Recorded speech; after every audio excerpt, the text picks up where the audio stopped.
full-service global digital agency. And today I'm very happy to be here to share some of the views on ideas in this new digital age. And one key thing that's important for all of you is how can you foster ideas and make it happen as you're all working in a client organization. So that's the reason why I invited, with respect, one of the best client I can imagine from Coca-Cola. So Peter is the group marketing director for Coca-Cola in Asia Pacific. So after my presentation, he'll be sharing his view on how he make it happen in his organization. So actually the part of his is something I really excited to hear, because I think client plays such an important role in making this happen. And we all need to work harder together to make sure that we can deliver this. So,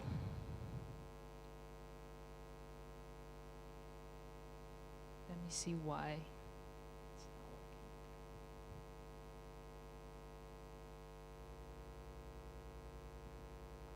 So here's my subject, ideas without limit. And what I intend to do is to show you actually some of the work, especially work this year. I'm not sure if you've been to the main presentation hall in the past few days.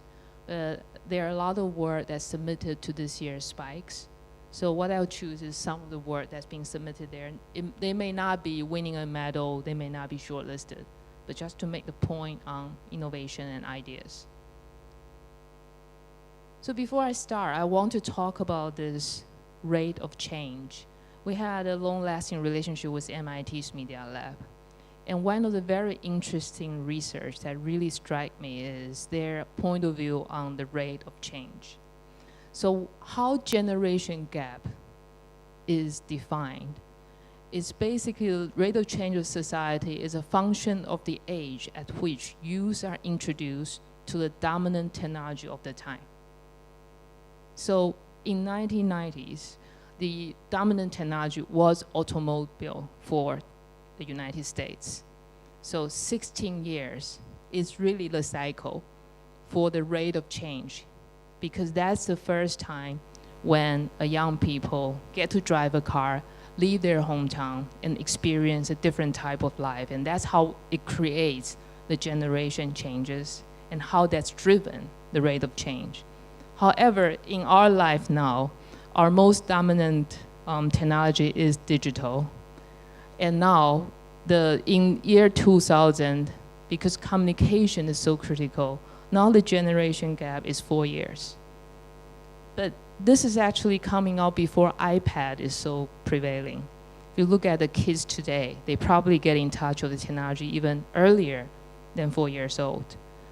So what it does tell us is that the world is changing very fast, but our organization doesn't change as fast, or our processes, or the way we try to fill in the demand that we're trying to do. So if we don't change quick enough, if we don't evolve ourselves in the processes, it's quite easy that over the time, we'll figure out that we're a square, but we need to fit into a hole that's round. And that will be something, especially in the marketing industry, it's very important to keep the pace up.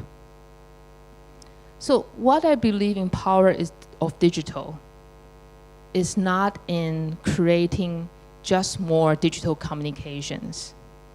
The power of digital actually lies in how we can create borderless ideas enabled through technology that can change businesses and brands. I think when it goes beyond just a communication channel, when it's used beyond that, when it's a tool that actually empowers the processes of transforming business and brands, it is the most useful and the most powerful. So that's what we meant by ideas without limit, because literally, the only limit you can put upon it is your own imagination. And anything you can imagine, today, technology can help you achieve that. One trap that we always trap into, because now we're sort of information overload, and we have a lot of technology around us, programmatic, a lot of things that connected to platforms, technology, and devices. And you see a lot of cases that's technology for technology's sake. But at the end of the day, what we're still looking for is the heart in the middle. It's what inspires people. What's your brand narrative that will help you to connect better with your consumer in the sea of technology and information? And that's the part that's very important when we think of innovation. The word innovation is probably quite overused in the past few years. It's very important, but innovation doesn't happen overnight. Innovation is something that you look deeply into people that you try to engage with, try to combine how to innovate the new things with the existing stuff. So a little step in bringing technology, a refreshing point of view into what's existing can create and reinforce so much brand value and equity in the marketing process. And I want to show you some examples that illustrate this. So the first one I want to show you is a case study from Australia, from Melbourne. And this is submitted to the award show this year. You all know that tourists writing blogs to talk about cities, sceneries, and encourage people to travel to the location is something that's been on forever. It's something that you know, travel is a big content category. I think what they do is using technology wisely to create a refreshing perspective of what they want to achieve. So let's show the video.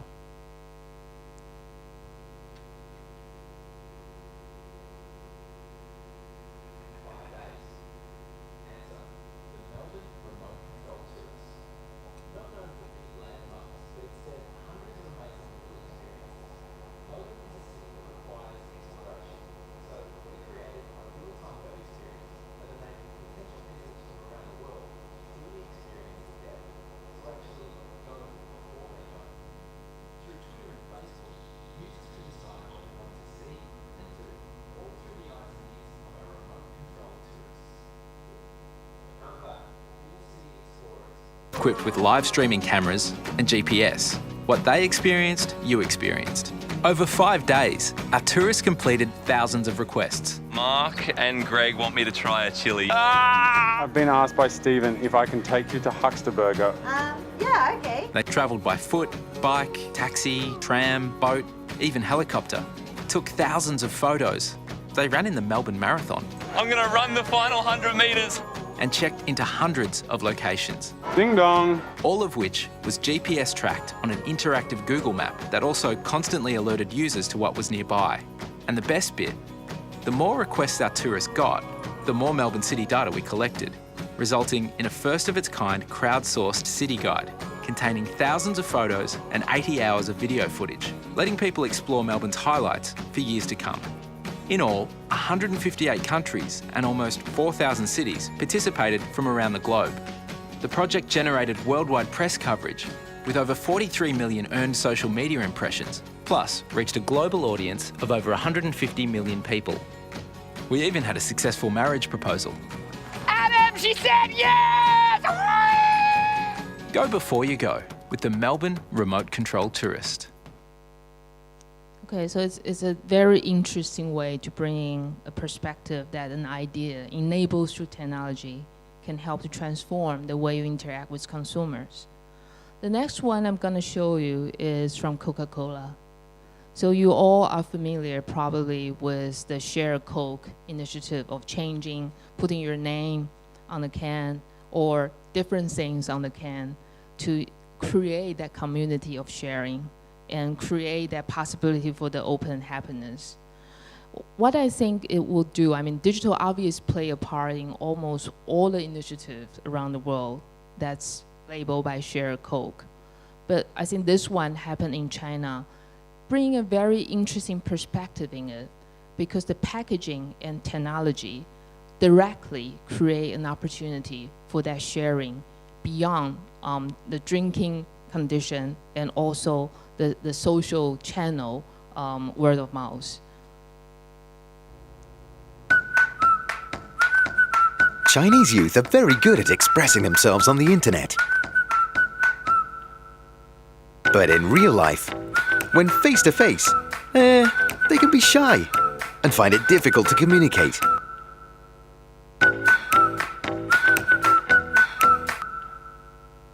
How can Coca-Cola help them express these unexpressed feelings and connect and share more in both the physical and virtual worlds? Our answer: music. Introducing Lyric Coke. We printed popular song lyrics on Coca-Cola labels to inspire Chinese youth to talk in lyrics. How does it work? If you hope to see him again, you might hand him a... But here's my number, so call me maybe. Or if you've burned dinner again, you could offer a... Or when your girlfriend says yes, share a... Wow, I feel good. 50 lyrics, 50 different expressions. And when you scan the QR code on the label, you can grab that music clip and share it digitally.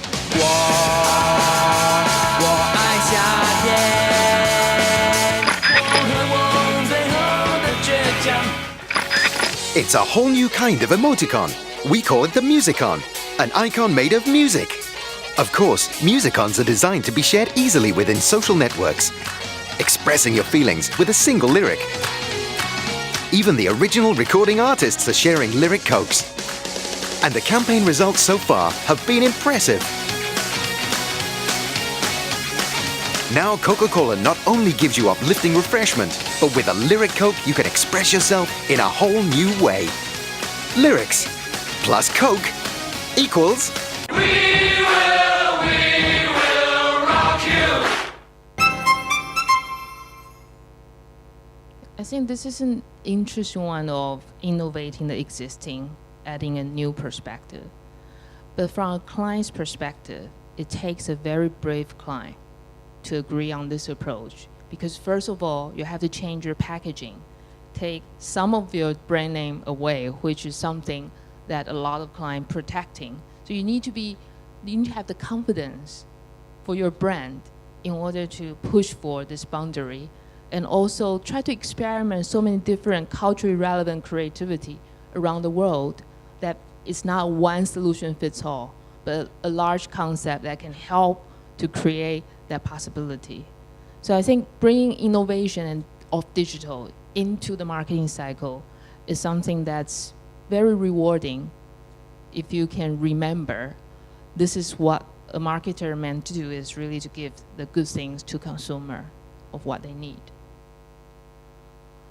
The second point I'm trying to make about this whole process is that I think in the past few years, a lot of marketers, brands, and businesses are thinking of utilizing digital technology to create product and service, right? So how digital can augment your product and your service, how it can improve your business processes or reinvent your business model.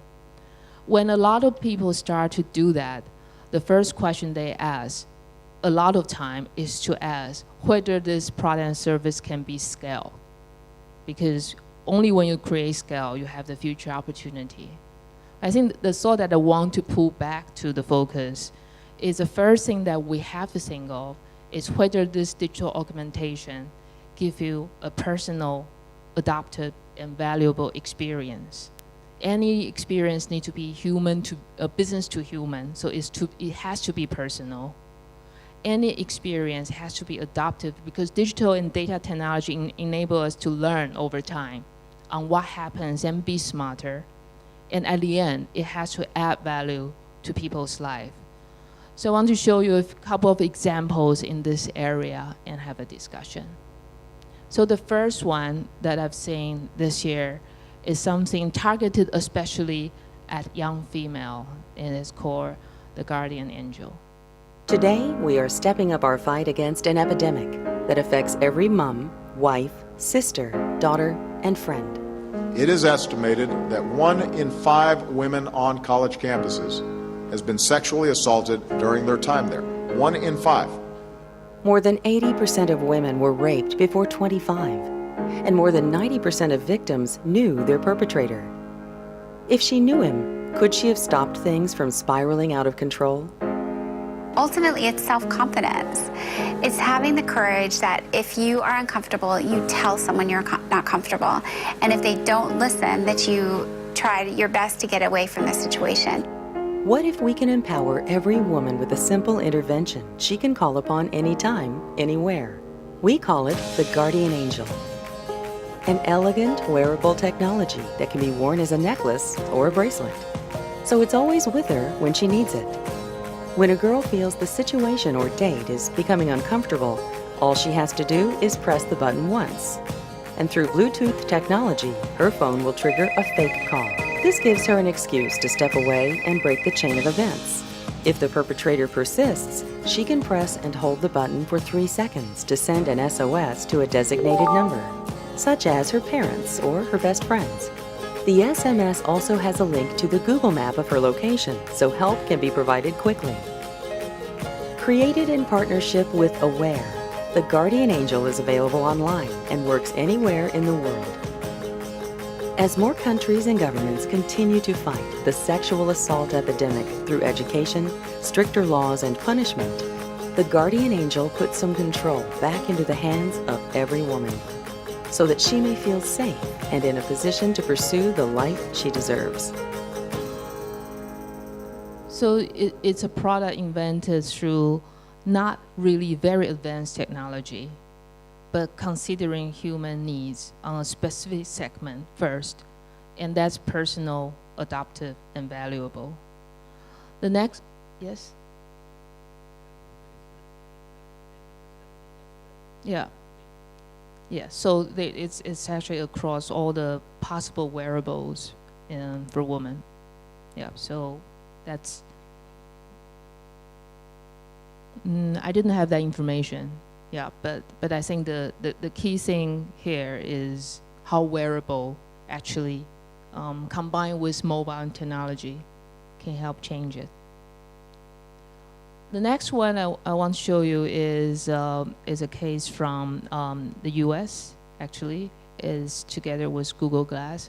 One of our very young developers started to do last year, and it's called Everywhere. And he probably is the most famous people in our Chicago office now, although he's very young, because he's the one that actually think of an app for Google Glass. It's called Wink, so it's a hand-free app that actually helps you to control the glass.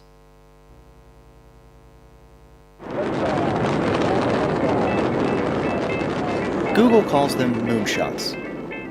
Crazy, outlandish projects that could transform the world, or just be a trendy thing that never really hits its potential. We're in the Transform the World camp. Glass is a prototype, and Google wants developers to make it better. And we did. Once you get over how amazing glass is, you see it's also limited. You navigate it with your voice. Okay, glass. With taps, swipes. Could glass have hands-free, even voice-free control? Now with winks and tilts of your head, you can traverse the entire glass interface. We call it Everywhere. It's been prototyped for law enforcement by Motorola Solutions. Imagine police officers running licenses, checking plates and criminal records, all while staying with and managing risky situations. Soon, Everywhere will help surgeons during surgery. If anyone needs glass to be hands-free, it's them. Imagine if they could see X-rays on the spot. If they could consult with another surgeon instantly during an operation. When glass is hands-free, it changes everything. Now you can have virtually any disability and still give Google Glass commands. Rehab hospitals are helping us bring the platform into homes. Recovering from an operation? We connect doctors to the home with medication alerts and more. If we can do all that, imagine how we can help you. In the kitchen, on a bike trail. Everywhere also connects brands and consumers in new ways. Everywhere apps are open source and available for download at GitHub. The innovations aren't over. They're everywhere. Everywhere there's a boundary to push and a moonshot that deserves to succeed.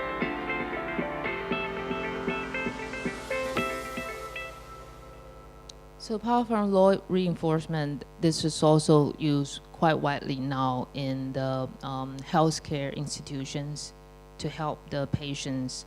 We did a project with California Health Rehab Hospital in helping the brain injured patient using this and improving the quality of their life. The third example I'm going to show you is like the Nike Plus for server. So do you serve? And you know that in Australia, a lot of people are serving, you know, and it's something that people like to do. But so far, I think when you're running and you see all the social network, when you're running, you run with your Nike Plus, and then you can actually post on social networks so people know that how many hours you've trained, where you've been through, and your routes. When you serve, you actually, even you have the most perfect serve, you cannot share with people. You cannot boast about how good you were because it's only in your memory. But with this product, it changed the scenario.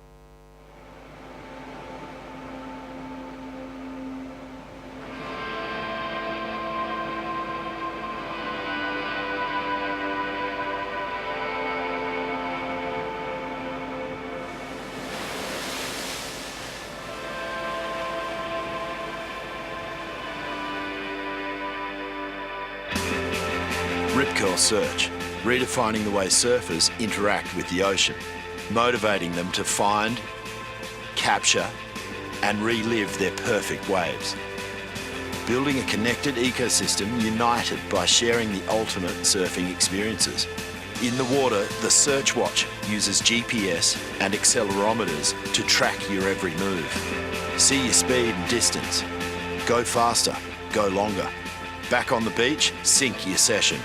Then relive your entire surf. See your best waves and how far you paddled. Check the conditions and log extra details like photos or the board you rode. Follow the pros. Check out your mates and compare your stats. Set up a club and compete for your local break. Build a reputation. Now, share it. Every surf that gets logged expands the search platform's knowledge of global surf breaks. For the first time, surfers have a tool that provides up-to-date information on where the best waves are and exactly how to ride them. Rip Curl Search, allowing surfers everywhere to capture, learn from, and share the moments they spend their lives waiting for.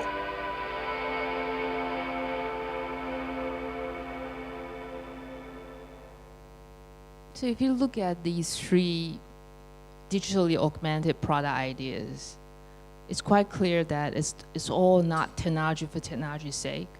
It has a clear insights, a clear need segment, creating a wonderful experience that will be personal, adaptive, and valuable. And then it actually could help in reinforce the brand equity to the next level. So I think technology can do so much more than just a piece of communication. It could really help to reinforce and engage with consumer in the consumer experience. Okay. So I think what we've been through is an evolution process, right? We've all been through the process that digital really becomes more and more an integral part of what we do. And the fact that we're facing this interesting age, it presents challenges, especially in a normal marketing process that we encounter, because the factors that we have to decide is much more. And also the decision that we have to make could be a lot more strategic, but at the same time, it really depends on how collaborative the organization could be and how marketers and agencies can work together more in creating their results. So one thing that I want to put, a thought that I want to put forward in thinking of the new role of agency is that digital is such a prevailing factor cutting through all different type of agencies. But I think digital itself cannot be a differentiator for agencies nowadays because every agencies basically have to do digital. what I believe the future of a more enhanced relationship from our perspective, because we're a digital agency by nature, is we believe that the depths of digital capabilities actually can help us to create so much more possibility for our clients. So what we feel that the new role of agency could be is to be the choreographers for something called narrative space for brands, because every brand needs a brand narrative that's compelling and inspire consumers, motivate the actions, enhance the preference. Now what we have to do is to create that link with spaces, the spaces that's both virtual and physical, the spaces where transaction happens, the spaces where content, device, and technology need to work together to create that connection with consumer and encourage them to take on that journey, enhance that experience, and create the last mile. That's something that you actually have the transaction with them. So I want to show you the last case that I have that I feel is what Isobar did in the past 12 months, and we feel that is a best example of where we want this agency to be and what we mean by the choreographers of narrative space. It's a case that we did with Fiat in Brazil. And this is a client that we have been working with for 15 years. So it's a very long-term relationship. Similarly, we worked with Coke for over 10 years. With that long relationship, there is a trust and foundation that you can really think of midterm innovation, helping to enhance the business model. So this is something that happens and launched earlier this year that won an Innovation Lion at Cannes.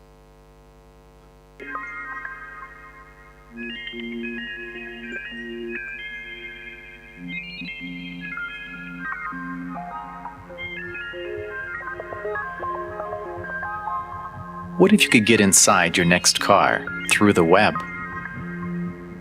Introducing the world's first point-of-view store. Fiat Live Store, a revolutionary way of experiencing cars on the internet. Hi, Amanda. Which car do you want to know better? Hi. I'd like to see the Fiat Cinquecento. Yeah, sure. I'm here to show you any Fiat model. You will talk live with one of our 12 experts. And this device is your eyes.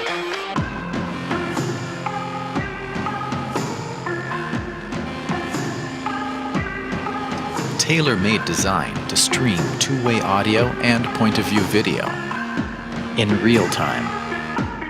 And what other wheels do you have for the Fiat Cinquecento? Wheels? Check it out. Great. Do you have any other colors? Colors? Yeah, of course. Live every day from 10 a.m. to 10 p.m. After that, you can close the purchase at the nearest dealership. And if you don't want to talk, you can follow another user's conversation, or even get to know the car's main features through tutorial videos.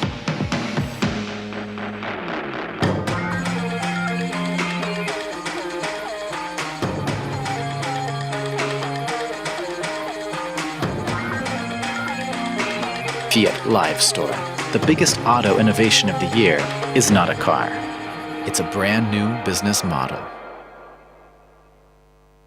So I guess the question that I'm gonna ask all of you is, because you're a client, you're at the marketer side.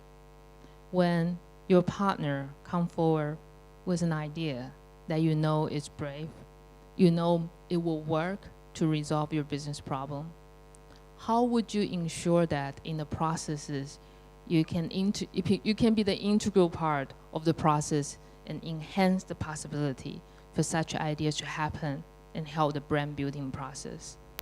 I think that will be something that we all want to do more better and want to ensure that we make the right decision taking the company or brand moving forward.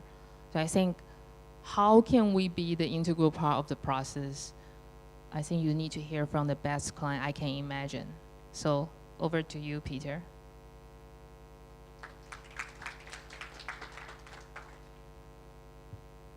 Thank you, Jean, and thanks for the partnership. Good afternoon. Am I the last one this afternoon? So I'm standing in between you having a Coca-Cola later, right? Or a beer or whatever. I was not supposed to have any PowerPoints, nor slides, nor videos, but then I thought it's late in the afternoon, so I did bring something with me that I haven't seen myself that we're going to be showing tonight at the SPAGS festival. We're going to receive the award of Advertiser of the Year. And my team pulled together a video. I haven't seen it myself because I just landed from Bangkok this afternoon. So we'll just play a video and then talk a little bit more.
Jean talked about ideas, and what I want to do is talk to you about how to bring those ideas to life, and more broadly, what makes, in my point of view, effective marketing in Asia.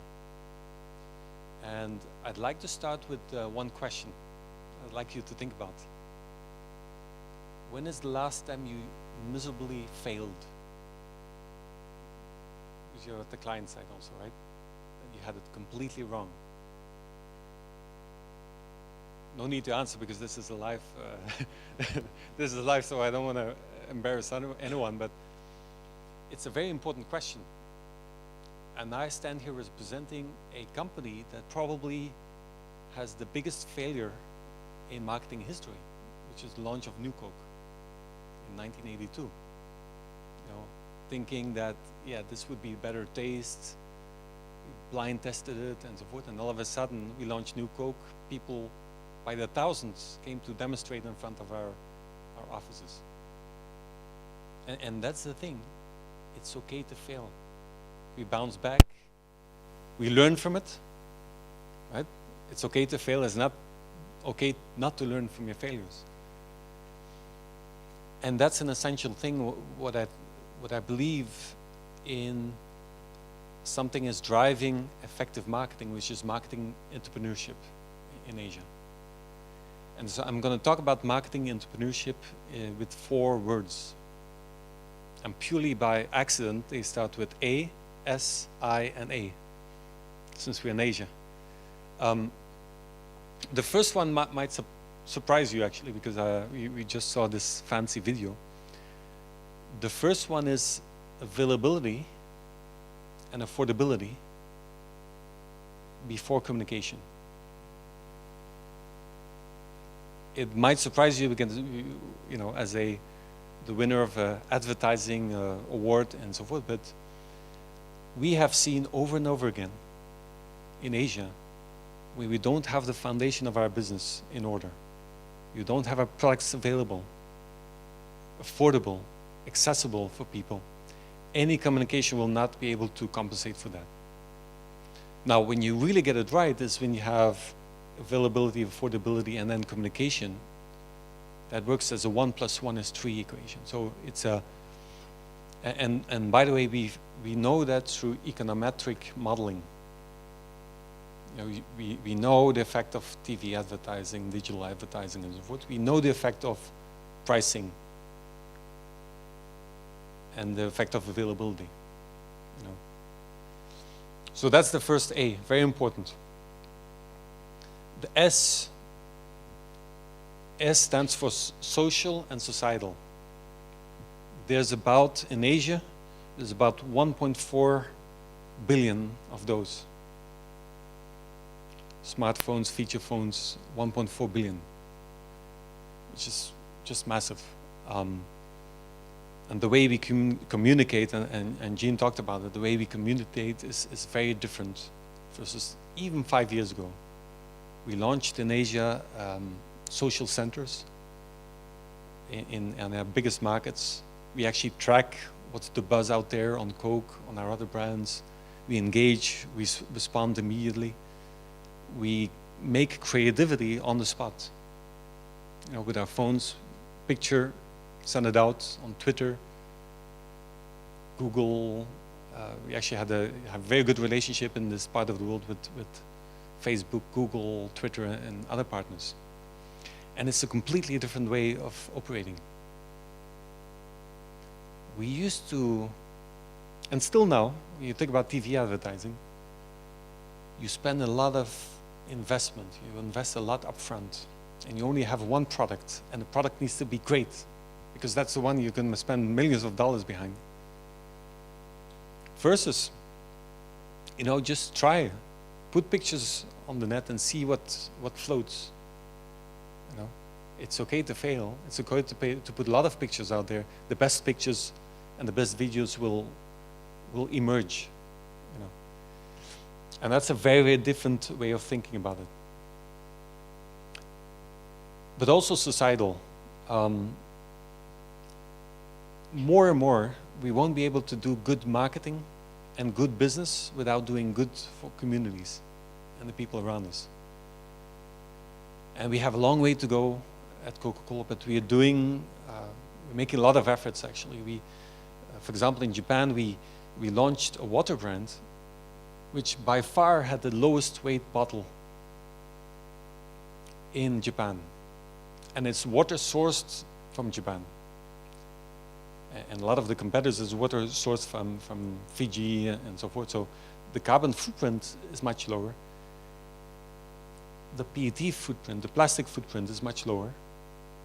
And by the way, it costs less money to make it because there's less plastic. And of course in Japan, I don't know whether there's anyone from Japan here, the houses are quite small. So right now in Tokyo, there's only once a week that they come to pick up the trash. So having a small, you know, you crush the bottle into a tiny little piece, it makes a difference. And we're doing similar things on water sustainability, on, you know, and so forth and so forth. So societal needs to be part of the marketing agenda and the business agenda. And it's not about making money on your core business and putting a little bit, tiny little bit of money aside for, you know, doing good in communities. It has to be part of the business. It has to be part of the values chain. That's shared value. That's exactly what shared value is about. Then the I for, of course, innovation. And we had a lot of great examples. You probably know Coca-Cola as innovator on product and packaging and brands. Even though we're called Coca-Cola, we have water brands, tea brands, coffee brands. You know, we have around 300 brands in the world. But more and more of our innovation goes towards communication, towards our equipment. For example, we have about 4 million vending machines and coolers around Asia. And those coolers are dumb, right? They don't talk to you. You put money inside, you get a product, right? But they don't say hello. You know, they're just machines. I don't know if any one of you have seen the movie Her. The movie Her is about a guy, Joaquin Phoenix in this case, is the actor, who falls in love with an iOS system. And the voice is by Scarlett Johansson. So he falls in love with a machine or software in this case. Of course, later he found out that she has thousands of lovers, right? But because it's an iOS system, right? But listen, imagine if you go to a Coke vending machine and all of a sudden it starts to talk to you. Hey Jean, how you doing? Nice day today. It was your birthday yesterday, and so forth. It sounds like something from the future. It's something we piloted last year already in Japan. So that kind of innovation of how we connect things, product, packaging, mobile phone technology, we have a long way to go, but we're starting to do some interesting things there. And then the last A is the A of act, analyze, act. I don't know how many of you are from big companies. If you're from a big company, there's a high likelihood there's going to be a tendency to overthink, analyze, look at data, wordsmith your brand proposition till it's 100% right. And we've been guilty of that also. But we live in Asia, we work in Asia. It's a very entrepreneurial society. And we should be perfectly okay to launch something that is 70% in the market quickly and improve it over time. And fail fast or scale fast. And that's marketing entrepreneurship. We're launching across Asia, because Asia is very diverse, of course, many incubators. Our marketing teams that say, hey, I have this idea. Okay, go and do it. Here's some seeding money. You know, tell us when it's done, you have something showing for yourself. And that's perfectly fine, right? And of course, there's also very, big global innovation bets, but act in the market, analyze and act, fast prototyping. So, and that to me is really essential to building a great effective marketing especially in Asia. I've worked around actually on 4 continents. And the level of innovation, the level of entrepreneurship is so much higher in Asia right now. And the pace is so much faster. So A, S, I, and A. And we'll open, do we have time for questions? So if any of you have questions for Jean or I, please go ahead.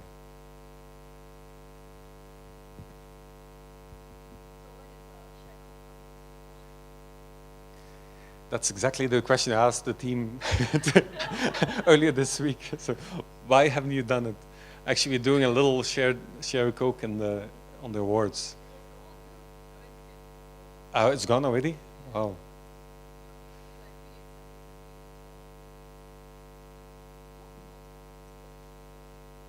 Sorry. Just wondering, what were your thoughts on Coke Life, the one that's green in color? Yeah. Good question. Coke Life is, for those who don't know, is a Coca-Cola that includes natural, non-nutritive sweetener. It's a sweetener from a plant. It's a stevia plant, but it doesn't have any calories. So it's like it doesn't have any calories and perfectly natural. And so we launched it in Argentina and so forth. So this is part of our innovation. We launched it in Argentina first. We're checking what's going to happen there, how big it's going to be. But there's a lot of interest. What it does also, it has a positive halo on the rest of Coca-Cola.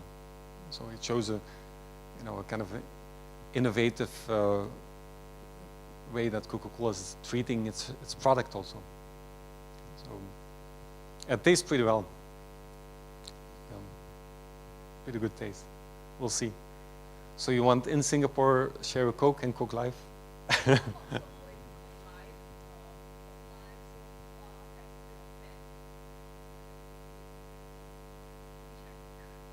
Good, good, good. I'll put your vote in. Thanks, great presentation. Peter, just a question. We see on a global scale, Coke uses a lot of audio branding, starting with waving flag, and then moving on to the world is ours. You know, where it's in a very clever manner you integrate the Coke famous whistle into the song, and that's brilliant. But do you plan to contextualize it to the Asian context as well? Because we see it I mean, every 4 years we see it for the World Cup, waving flag, say world is ours. But what about in a more contextual basis for Asia? Thanks. Yeah, very, very good question. We had some good example for the World Cup. For the World Cup, we did this. We partnered with a Brazilian artist because the World Cup was in Brazil, David Corey. But then the song of David, we actually took parts away, and we had local artists singing the song also. So, for example, in Indonesia, there was actually collaboration between David Corey and Melaine Fernandez, an upcoming local star. They never met, but they actually sang the song together. We made a video clip of them together, but they never met. They actually met afterwards when the video was done through Google live streaming. And just the fact that we had an Indonesian singing a global song of Coca-Cola just was massive for Indonesia. And we have now, I think, more than 4 million views of just a simple music video. I wouldn't say the music video is great, you know, but it had more than 4 million views. And that's the beauty of when you actually do something globally and add the local touch, right? Like share a Coke. You can't do share a Coke like you do in Australia because it's all, you know, in Australia you have certain number of names that you use, you know, 70% of the population have those names. In China it's like much more difficult, Thailand. So you use nicknames. In the Philippines we recently launched it, you know, then we talk about, hey, hottie or cutie or, right? So we try to adapt every time, including music.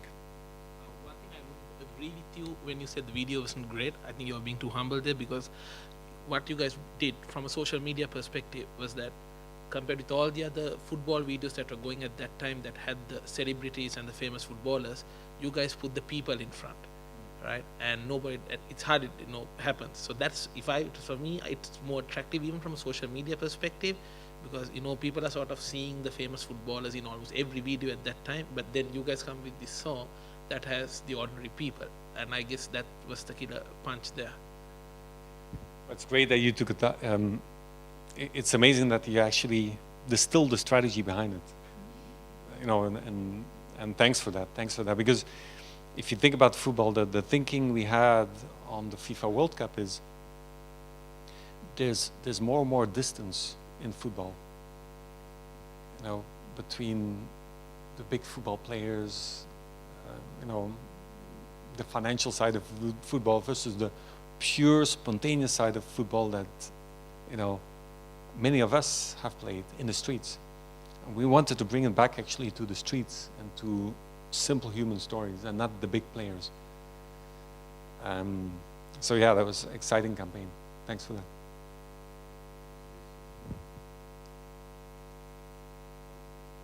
Here you go. Hello. Yeah. So basically, I just want to know one thing. Where Coke is a very innovative brand, like everything they do is very innovative.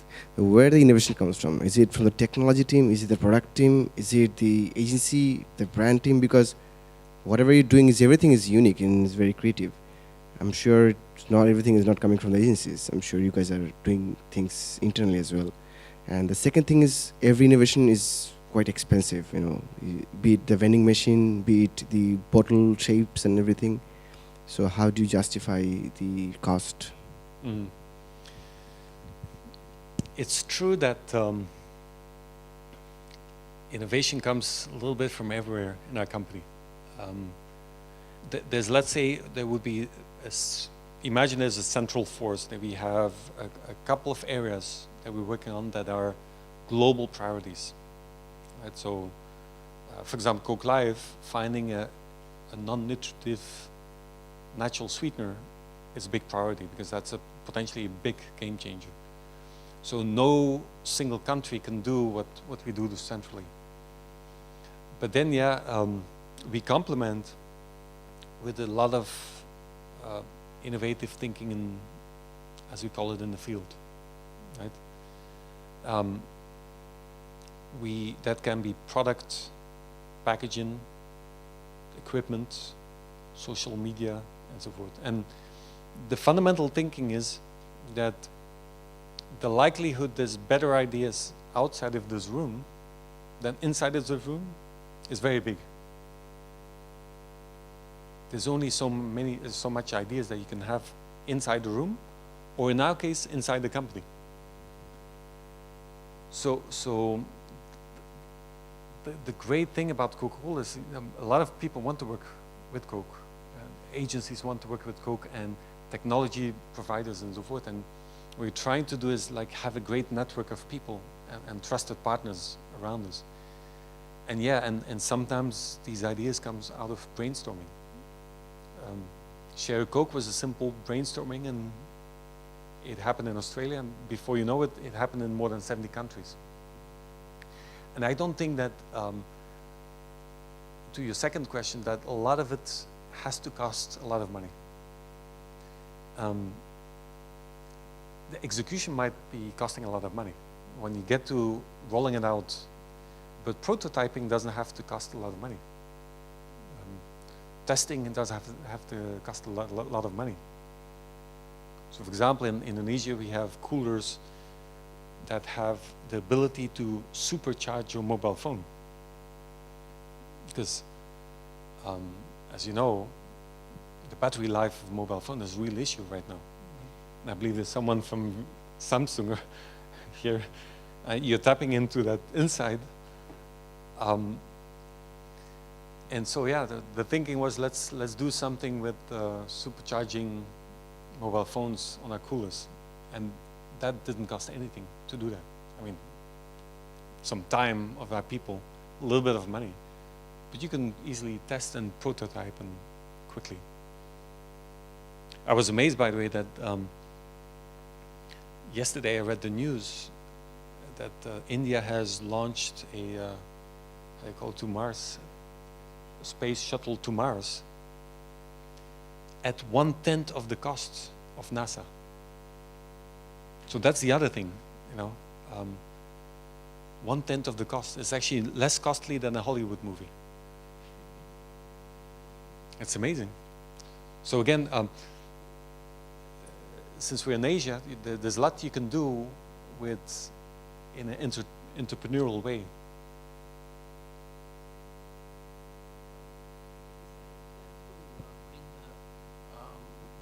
The Coke Museum experience to Asia. I mean, like what you have in Atlanta.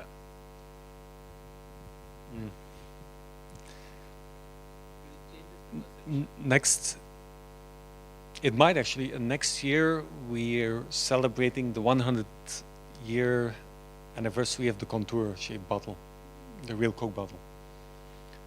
So that might be one of the ideas you'll be seeing, depending on where you live. You know, so. But it's true that when you go to Atlanta, you go to the museum, there's only one museum, really. You know, so how can you bring the museum online and to the people?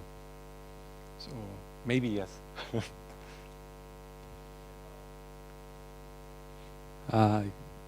Yeah, so Coke is a huge international brand, and it's really, like, the scale is worldwide.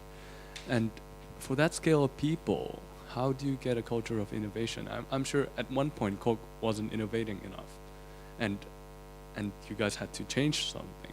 And how did that process go?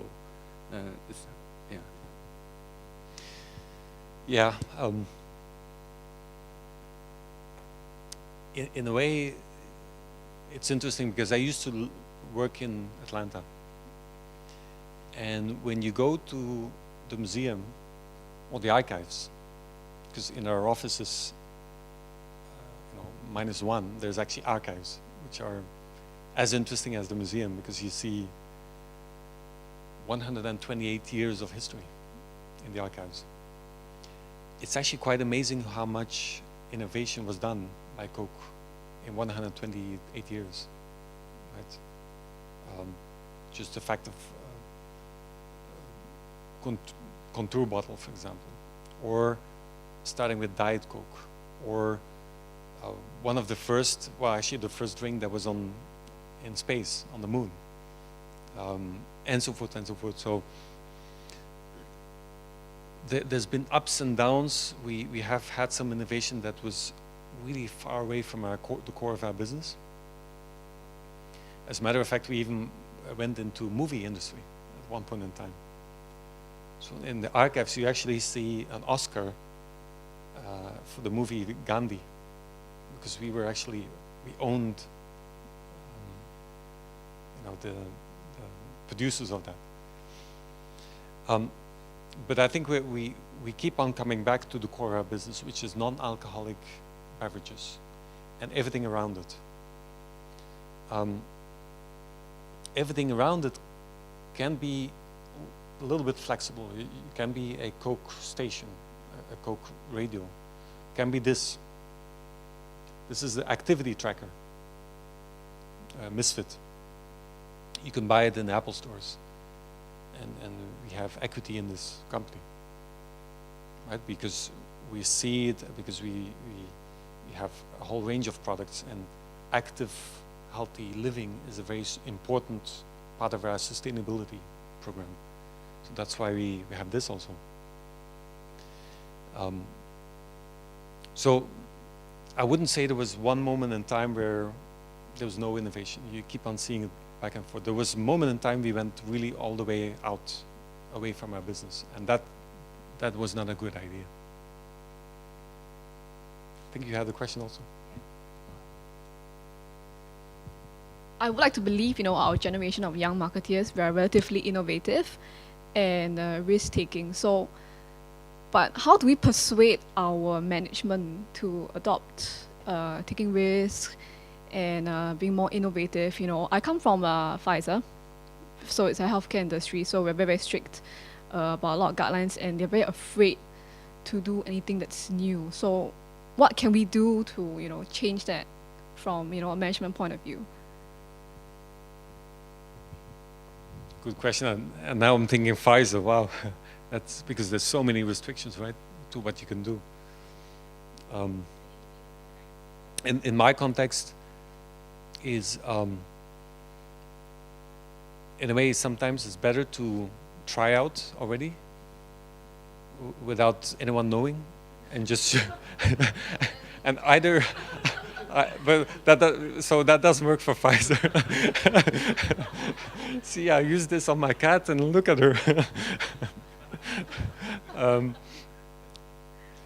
Well, sometimes if it's always important to have a business case, right? And there's a funnel. If you think about kind of the different processes and steps in innovation, it always starts with innovation brainstorming. There's nothing that prevents you from doing that already. There's nothing that, in most companies, nothing that should prevent you from already doing a small prototype of something that isn't costly. And it's all the more powerful if you have something beyond the idea that's something tangible. Listen, we tested this with 20 people, right? Or 5 customers. And here's what they say, can you give me some seeding money? Versus, listen, this is going to cost $80 million, and we're not sure about the return on investment. So I think more and more what you see in the West Coast, in the US also, and in Asia, is fast prototyping and cheap prototyping versus the traditional way of doing big innovations. And because you have a lot of entrepreneurs that don't have money, a lot of money, so they have no option. And that's what I would suggest also. That's what we're trying to do in our company for some of the smaller projects that could become big. So fast prototyping and making that business case through something live. But then again, Pfizer, I don't know what that means in your case.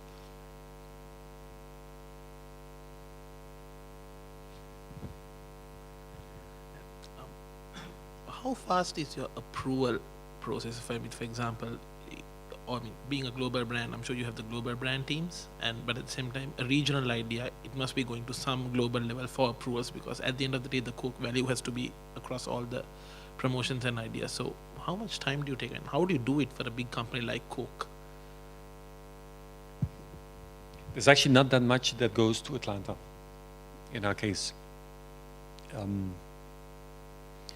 You would be surprised actually, and when I joined Coca-Cola from another company, I heard, yeah, but you're going to a company that's very centralized.